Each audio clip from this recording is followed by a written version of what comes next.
Isolation, by definition, is being separated from other people, and that's pretty much what my childhood and teenager years were like. I was a pretty happy child. I was always trying to make friends and interact with people. However, my dad started to get sick. The entire time, I thought he would get better, but he just got worse. Eventually, I lost him to cancer. This took a big toll on me. I started to use the computer more as a way to cope. I discovered animations and places where people would share their art and characters, and that was so cool to me. But no one at school thought it was. Since my school only had less than 100 people, the 11 or 10 classmates I did have either did not have an interest or thought it was weird. This meant that I would use the computer for the majority of my day. I would eventually end up going to school, use the computer, and go to sleep. The computer itself wasn't all that bad. I made friendships with people I otherwise wouldn't have, and it helped me find communities who had the same interests as me. I still interact with a lot of old friends to this day. But that is online, and offline, I had been deprived from friends for so long that I didn't even know what hanging out with people felt like. I can remember times where I would be out somewhere and I'd see a group of people. It would be agonizing to see.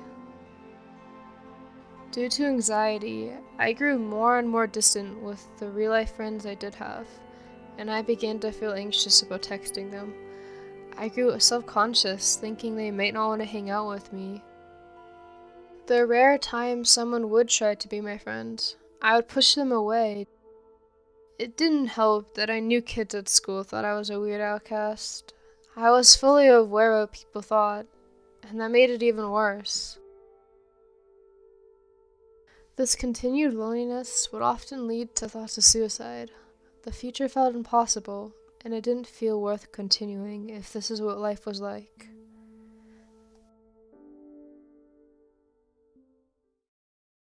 In August of 2018, I met with my boyfriend. For the first time in what seemed like forever, I got to hug someone who I trusted, and that felt so good.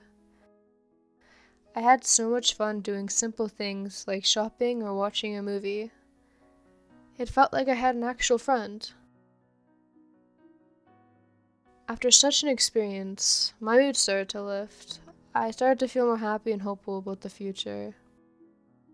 There was a convention near my boyfriend, and a lot of my online friends were going. So I began to plan a trip to see them, which was such a motivator for me since I had never gone anywhere. In July, I went on that trip. Since I live in a small town, the big city amazed me, although sometimes it was a little overwhelming.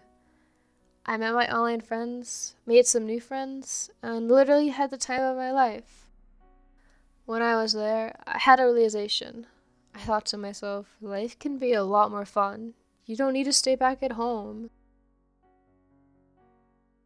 I could never really imagine a future for myself because I genuinely didn't think I'd have one. But now, I can imagine one. A future where I can be happy. If you've made it this far, thank you. This was a big video for me to make. I don't often talk about my struggles, so putting them into words was challenging. But I wanted to do this. I hadn't seen anyone with a similar story, and God knows a video like this would have helped me.